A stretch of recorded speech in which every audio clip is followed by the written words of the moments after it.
हाँ बच्चों, पिछले सेशन में हम लोगों ने कोनिक सेक्शंस के में चार चीज़ों के बारे में पढ़ा था। ये ठीक है, depending upon the values of alpha and beta. Okay, तो इसमें था कि जब व्हेन बीटा इज 90 डिग्री, मतलब ये प्लेन हॉरिजॉन्टल हो जाता है इसके, तो ये जो शेप हमें मिलता है इसके सेक्शन से, ये सर्कल था। फिर सेकंड केस क्या था इसमें, अगर आपको याद होगा, when alpha is less than, ये देखिए था इसमें, ये alpha is less than beta, ये वाला एंगल इस वाले एंगल से ज्यादा है, तब सेक्शन से ये जो अगर हमको ऐसा एक प्लेन इंटरसेक्ट करे इसको, तो हमें जो वैल्यू मिली थी, जो शेप मिला था, दैट वाज इलिप्स। और फिर when alpha is equals to beta, या हम कह सकते हैं जनरेटर के पैरेलल ये प्लेन था, तब हमें जो शेप मिला था ये था पैराबोला।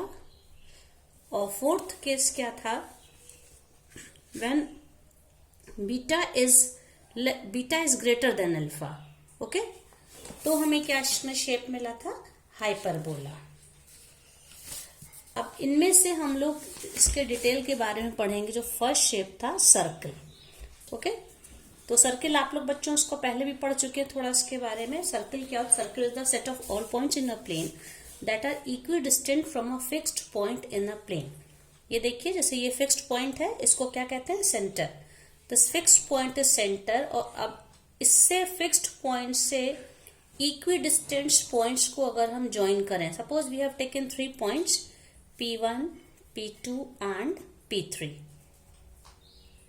इन तीनों पॉइंट्स को इस तरह के हम इनफाइनाइट पॉइंट्स को मिलाएं जिन सबका इस फिक्स्ड पॉइंट से डिस्टेंस सेम है, तब जो शेप जनरेट होगा दैट इज सर्कल। तो फिक्स्ड पॉइंट को क्या कहते हैं हम लोग, fixed point is known as centre of the circle and the any point on the circle, distance between the any point on the circle and the fixed point, this is known as radius of the circle। ये सब हम लोग पिछले classes में पढ़ चुके हैं। तो अब हम लोग देखेंगे एक सर्कल की इक्वेशन हम कैसे बना सकते हैं। ठीक है, तो जैसे देख लीजिए, ये एक सर्कल है जिसका सेंटर है HK। ये सर्कल है, यहाँ पे फर्स्ट क्वाड्रेंट में है। सेंटर C है जिसके कोऑर्डिनेट्स HK हैं। Suppose P be any point on the circle whose coordinates are X and Y। अब इसकी जो रेडियस क्या होगी, हम सेंटर को C को P से अगर ज्वाइन करें, we know that distance PC is equals to R। This is the radius of the circle. तो by the definition of the radius ये है, यहाँ पे PC क्या हो जाएगा, mod of PC, radius is a scalar quantity, it is R। अब ये हम लोगों ने कोऑर्डिनेट ज्योमेट्री में डिस्टेंस फॉर्मूला पढ़ा है, distance between the 2 points when their coordinates are given.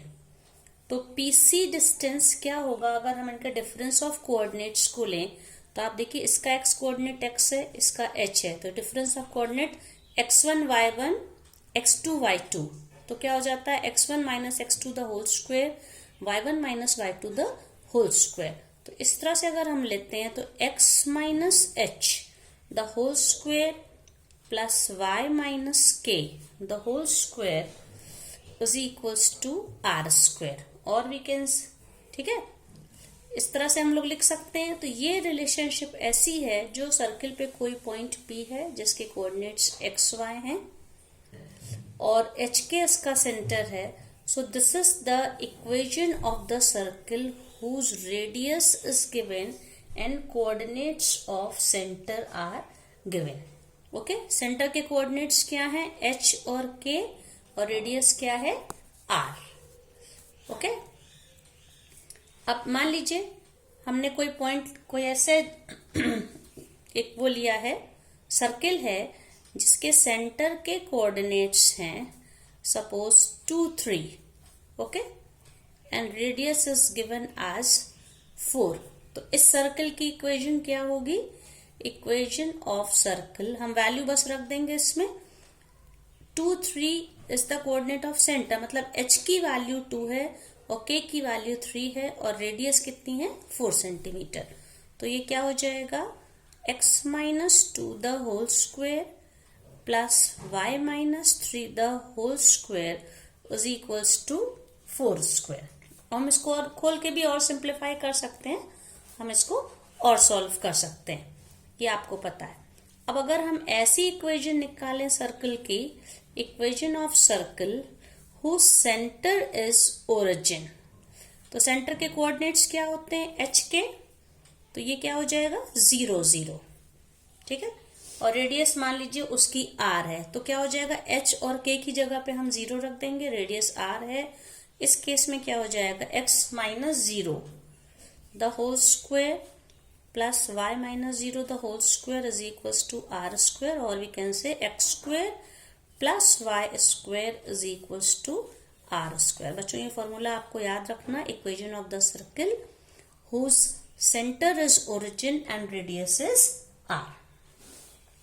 तो अगर हमें सेंटर के कोऑर्डिनेट्स दिए हैं, रेडियस दिए हैं, तो हम सर्कल की इक्वेशन निकाल सकते हैं, और इसका उल्टा काम भी हम लोग कर सकते हैं।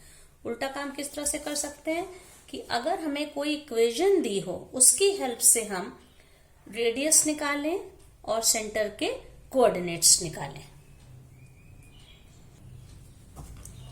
कि जैसे बच्चों ये क्वेश्चन है, इसमें आप देखिए एक किसी सर्कल की इक्वेशन थी x square plus y square plus 8x plus 10y minus 8 is equal to 0।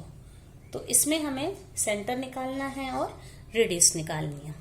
तो स्टैंडर्ड फॉर्म आप क्या देखिए इक्वेशन की क्या होती है, x minus H the whole square and y minus के the whole square is equal to R square. तो हम इसमें क्या, इसको रीअरेंज हम कैसे करेंगे, हम x स्क्वायर के साथ x के term 8x plus y square plus 10y is equal to 8 हम लोग ऐसे लिख लेंगे।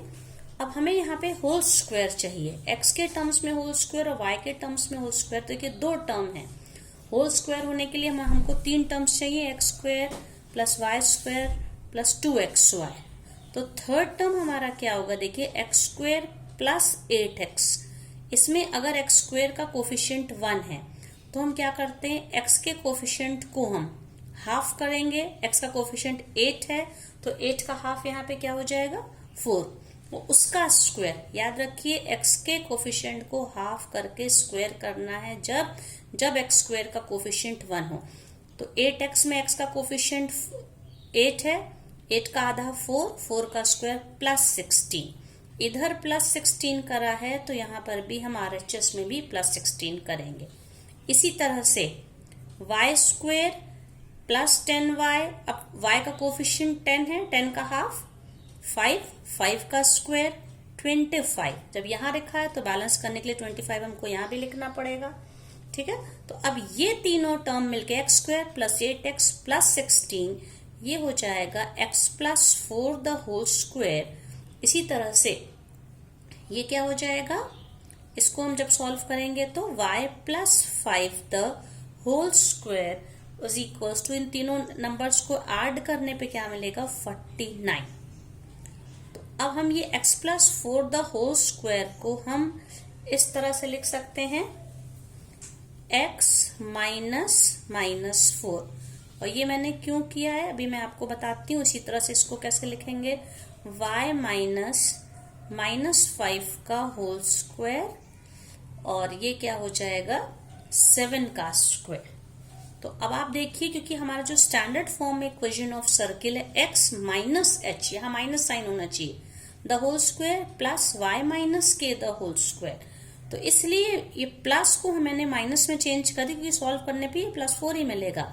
तो इसको अब स्टैंडर्ड फॉर्म से जब हम कंपेयर करेंगे तो सेंटर के कोऑर्डिनेट्स क्या होंगे, सेंटर आप देखिए ये h और k होता है, तो सेंटर हो जाएगा जो ब्रैकेट के अंदर के नंबर्स हैं -4 एंड -5, और रेडियस क्या होगी सर्कल की, रेडियस हो जाएगी 7 स्क्वायर। अगर इसको r स्क्वायर से हम कंपेयर करें, रेडियस होगी 7 यूनिट्स। इस तरह से सेंटर के कोऑर्डिनेट्स और रेडियस दिए हो तो हम इक्वेशन ऑफ सर्कल निकाल सकते हैं, और इक्वेशन ऑफ सर्कल दी हो तो हम सेंटर के कोऑर्डिनेट्स और रेडियस को निकाल सकते हैं।